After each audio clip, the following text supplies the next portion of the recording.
Baik pemirsa, kontroversi kembali lagi. Pak Benny, tadi pertanyaan saya sebelum jeda adalah hitung-hitungan Gaprindo sendiri bagaimana soal dampak ekonomi yang bakal dirasakan oleh industri rokok jika tadi konsep kemasan rokok yang baru nanti diterapkan? Itu akan berdampak ya, komunikasi dengan konsumen kan jadi terbatas.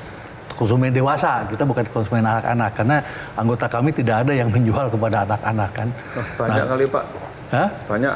Ya, kami nggak menjual kepada anak-anak Pak. Nah justru disitulah sebenarnya penyuluhan dari Kementerian Kesehatan atau dari Komnas PT yang kepada warung-warung, kepada itu yang nggak ada.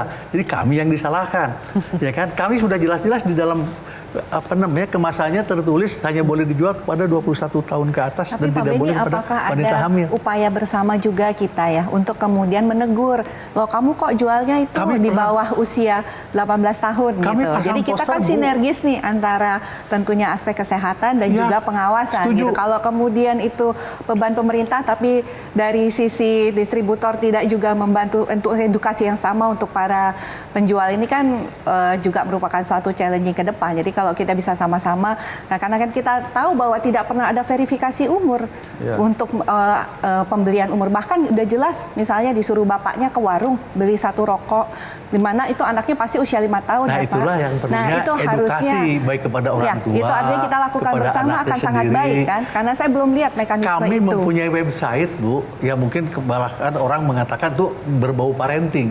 Tapi sebenarnya kami membuat website untuk cegah perokok anak, cegahperokok-anak.id itu ada. Ini maksudnya distributor yang menjual Pak. Distributor kita pernah membuat poster untuk disampaikan ditempelkan oleh distributor, kita lakukan dengan asosiasi retail. Ya, edukasi. Tapi yang masih kurang barangkali kerjasama perdagangan. Ya, perindustrian, kita juga, retailer juga. Ini yang sebenarnya kalau mau dicari ke situ, itulah yang harus kerjasama, itu harus dilakukan.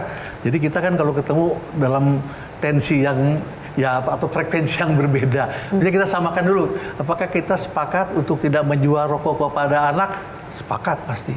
Nah, kesepakatan inilah apa yang kita harus tindak lanjuti. Itu barangkali. Ya, tapi ada dampak lagi Bu, dampak lagi kan kita bicara dampak apa? Betul.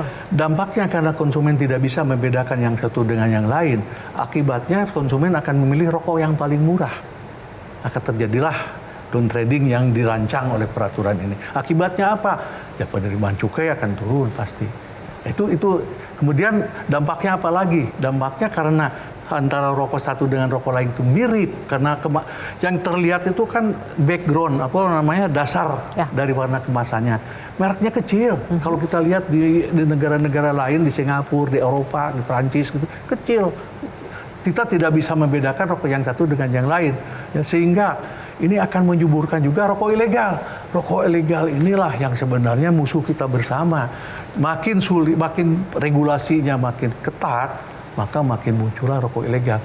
Satu poin lagi muncul ya, dan kami juga punya pernyataan, ini boleh ditampilkan teman-teman. Direktur Industri Minuman, Hasil Tembakau dan Bahan Penyegar dari Kementerian Perindustrian, Kemenperin, itu juga mengatakan bahwa di beberapa negara sudah terbukti kebijakan kemasan rokok polos tanpa merek tidak serta-merta menurunkan prevalensi perokok dan justru malah meningkatkan peredaran rokok ilegal. Dokter Nadia, bagaimana menyikapi atau mengantisipasi persoalan rokok ilegal ini? Ya, tentunya kalau kita bicara yang namanya ilegal ya, itu sudah pasti nggak boleh ya. Dan itu sudah ada aturan yang mengatur tentang hal itu. Kalaupun kita sudah tahu bahwa akan ada kemungkinan ya peningkatan rokok ilegal, ya kita artinya dari sisi aparat penegak hukum sudah harus siap untuk kemudian membereskan masalah-masalah ilegal ini kan gitu. Karena yang sekarang kita bicara ini adalah bagaimana tadi balik lagi suatu barang yang legal gimana kita lakukan untuk dalam rangka perlindungan masyarakat khususnya untuk anak-anak ya. Karena juga banyak penelitian gitu ya yang mengatakan kemudian bahwa kalau sudah dari kecil sudah mulai terpapar asap, kita belum bicara nih yang perokok pasif ini ya kan, dimana mereka tuh nggak bisa menyuarakan kalau mereka pengen nih berada di sebuah tempat umum di mana ada orang dewasa merokok, dia kan punya hak yang sama untuk bisa menghirup udara segar, tapi dia nggak mungkin untuk berbicara seperti itu. Jadi hak-hak inilah yang sebenarnya dijamin oleh negara. Dan kalau kita tadi kembali lagi dikatakan bahwa apakah ada aspek kemungkinan ilegal, ya kita harus sama-sama.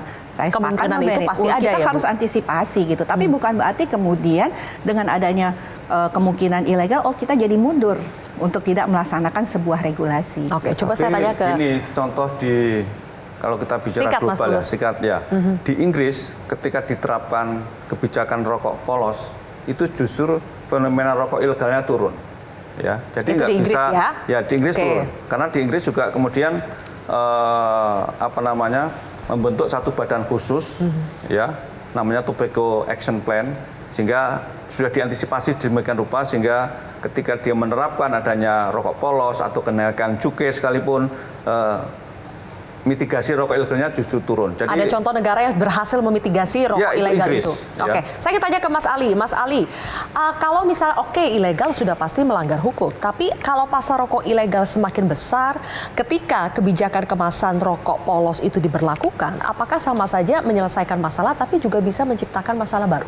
Ya, itu yang saya sebut agak saya plesetkan prinsipnya Pegadaian, mengatasi masalah dengan masalah. Nah, sebenarnya polemik ini kan kalau kita baca saya kembali lagi ke putusan MK karena itu basis konstitusional saya dalam berargumen. Kalau kita baca di putusan yang 17/2013 itu, MK sudah menstate dengan tegas bahwa persoalan adanya prevalensi perokok, kemudian aspek yang lain yang mengikutinya itu lebih pada aspek penegakan hukumnya di situ. Nah, tadi Pak Tulus menarik ketika membandingkan di Inggris di situ. Kita harus lihat bukan semata Inggris tiba-tiba langsung substansinya itu diatur sedemikian eksesif, tetapi aspek legal strukturnya itu juga dipenuhi. Karena dalam hukum itu kan melihat ini efektif atau tidak dari 3 aspek.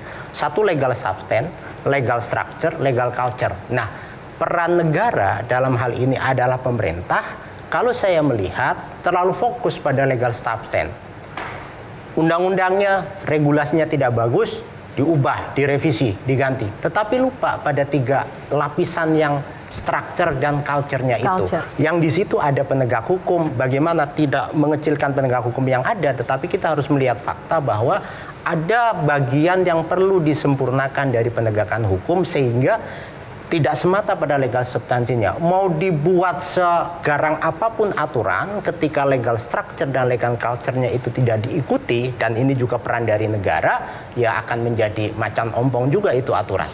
Di situ. Indonesia maksudnya belum sesiap Inggris juga untuk bisa secara culture, secara substance tadi juga belum seperti Inggris ya. Jadi tidak apple to apple, maksudnya begitu. Betul. Oke. Kalau dari Mas Tauhid, menilainya seperti apa soal rokok ilegal? Apakah ini memang akan berbanding lurus dengan penerimaan bea cukai kita yang ujung-ujungnya ya dampak ekonomi lagi? Ya, memang kalau kita lihat nih data ya, kenaikan rokok ilegal sejak 2020 sampai sekarang itu makin tinggi. Bahkan terakhir di 2023 ya 6,9, artinya tinggi sekali. Memang salah satunya penyebabnya adalah adanya kenaikan harga cukai begitu. Tapi menarik begini, temuan BKC yang ilegal ternyata pelanggaran tertinggi adalah polos tanpa pita cukai. Artinya begini, ketika nanti peraturan Menteri Kesehatan mendesain bahwa semakin gambar itu semakin polos, ya membuat kemungkinan ya ilegal itu akan semakin bertambah. Itu ya poinnya. Apalagi misalnya kalau pita cukainya hanya barcode atau tidak kelihatan. Nah, itu atau menunjukkan akan potensi ilegal karena mudah ditiru, mudah diduplikasi oleh para pelaku-pelaku ilegal. Nah, ini yang kemudian tadi ya katakanlah nilai katakanlah ilegalnya sebesar 7% kali 200 sudah langsung loss yang hilang aja udah besar sekali puluhan triliun. Nah, ini yang kemudian harus diantisipasi tapi yang kerugian tadi yang saya kira memang harus diantisipasi, naiknya ilegal itu kan tidak termonitor oleh potensi nanti ke kesehatan juga begitu. Ini yang kemudian juga harus diantisipasi. Menambahkan sedikit ya. Boleh, Pak Beni. Kita masih ada satu segmen lagi, nanti ditambahkan di segmen itu supaya lebih panjang ya. Nanti saya juga tunggu respon dari Dr. Nadia dan Mas Tulus, tapi kita jeda terlebih dahulu pemirsa, kontroversi kembali sesaat lagi. Kalau misalnya ya kemasan ini menjadi sangat seragam, ya ilegalnya akan semakin mudah dibuat begitu.